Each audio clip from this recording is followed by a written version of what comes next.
দেখো, তোমাদের husband wife তোমাদের লাইফ নিয়ে কি ডিসিশন নিয়েছো তার মধ্যে আমার কিছু বলা থাকতে পারে না, কিন্তু আমার মেয়ে যা করেছে আমি বলছি তার জন্য শ্রেয়া তোমার কাছে ক্ষমা চাই।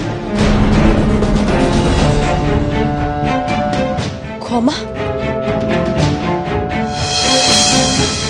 আমি ওয়েট করছি শ্রেয়া, ক্ষমা চাও। No no no daddy, never.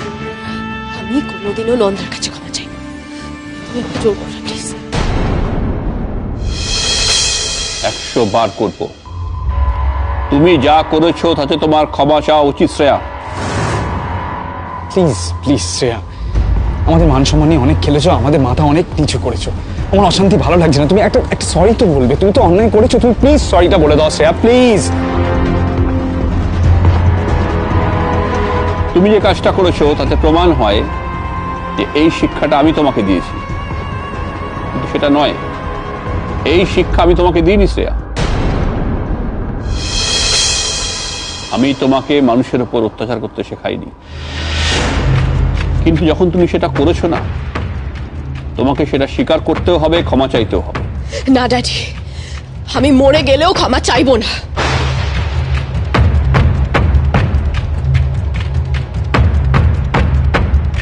আর নন্দার কাছে তো নয়।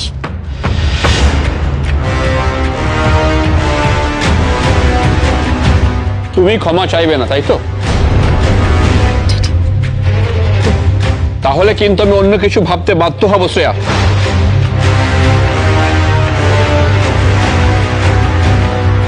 নালা ড্যাডিকে চটালে আমার সমস্যা হয়ে যেতে পারে। বাই চান্স যদি আমায় সম্পত্তি থেকে বের করে দেয়। সেদিন তো খুব বাপি বাপি করে জেল থেকে বেরিয়ে এসেছিল। এবার দেখো তোমার কি হয়। তোমার এই বাপি তোমাকে এবার টাইট দেবে। শ্রেয়া, আমার ভালো লাগছে না। প্লিজ সরি বলে সবটা মিটিয়ে নেওয়াটাই চান্স। প্লিজ, আমি প্লিজ বলছি, প্লিজ সরিটা বলো। এতটা শক্ত না, please. I am sorry.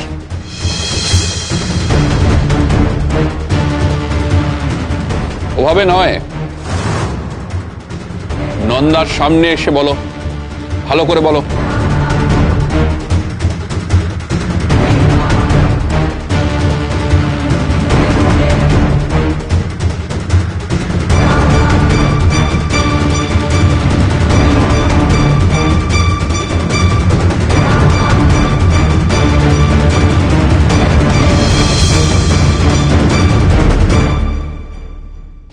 Sorry Nanda, যা করেছি তার জন্য আমাকে ক্ষমা করো।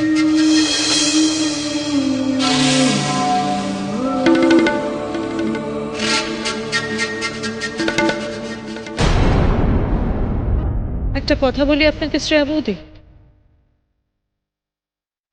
এতদিন আমি একা ছিলাম, তাই আপনি যা যা করেছেন, যা অন্যায় অত্যাচার আমার উপরে করেছেন, সেটা আমি চুপচাপ মেনে নিয়েছি।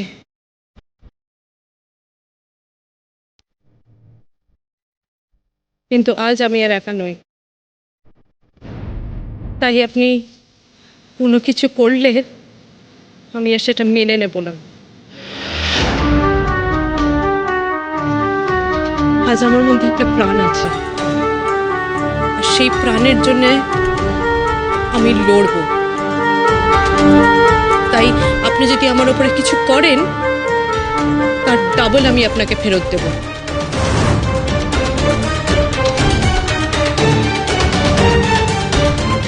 আরো একটা কথা আপনাকে মনে করিয়ে দিই, আমি কিন্তু প্রচন্ড ভিন্ডিকটিভ একটা মানুষ। আমার সঙ্গে যদি কেউ কিছু করে, আমার কোনো ক্ষতি করে, আমি তাকে এত সহজে ছেড়ে দিই না। সে যদি আমার পা ধরেও ক্ষমা চায়, আমি তাকে ক্ষমা করি না।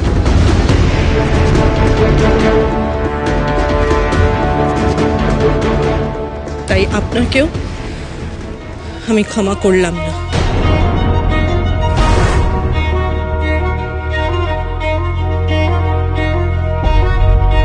সেটা কমপ্লিটলি তোমার ডিসিশন নন্দা। আমার কিছু বলার নেই। শ্রেয়া ক্ষমা চেয়েছে, সেটাই আসল কথা।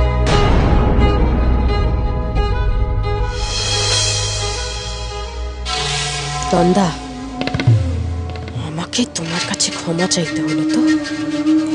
এই অপমান আমি 10 গুণ করে ফিরিয়ে দেব, এটা আমার প্রমিস।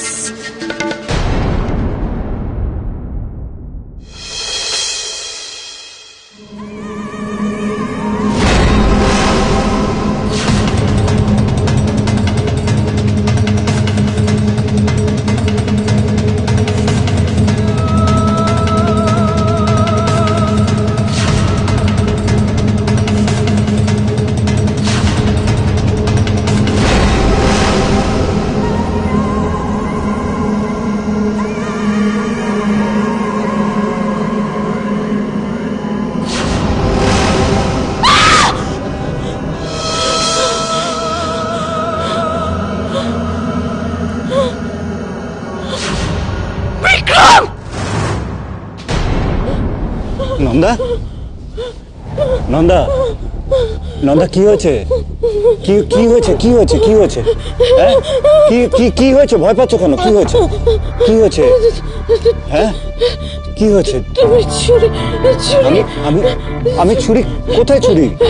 আরে এই তো আমি। দেখো, আচ্ছা তুমি ছুঁয়ে দেখো। দেখো আমি এই তো হাতটা দাও।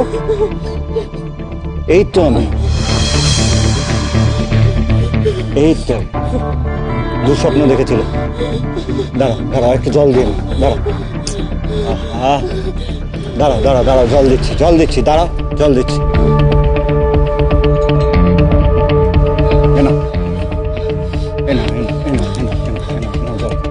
জল আস্তে আস্তে আস্তে আস্তে আস্তে আস্তে।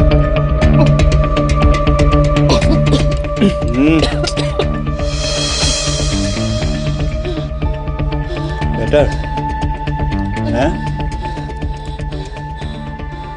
ঠিক আছে।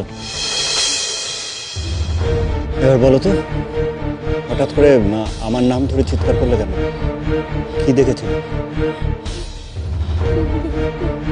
তুমি রেগে আছো আমার উপরে? সরি, আমি সত্যি আঙ্কেলকে এগুলো বলতে চাইনি। আসলে আঙ্কেল তো সবটাই দাদার মুখ থেকে শুনেছিল। আমি কি করতাম, আমি মিথ্যে কথা বলতে পারিনি। সরি, রেগে থেকো না। কেন মনে হলো যে আমি রেগে আছি? কেন মনে হলো এটা? জানি না, তোমাকে দেখে মনে হচ্ছে। প্লিজ রেগে থেকো না। আমাকে দেখে তোমার মনে হচ্ছে যে রেগে আছে?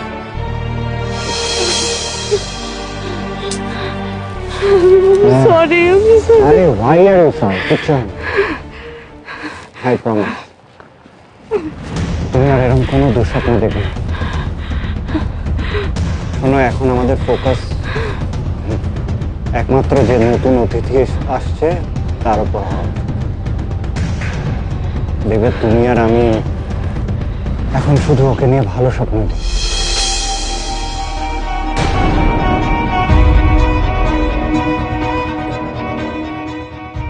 তোমার এই দুঃস্বপ্ন কিভাবে বাস্তবে পরিণত হয় সেটা খুব ভালো করে টের পাবে নন্দা মুখার্জি।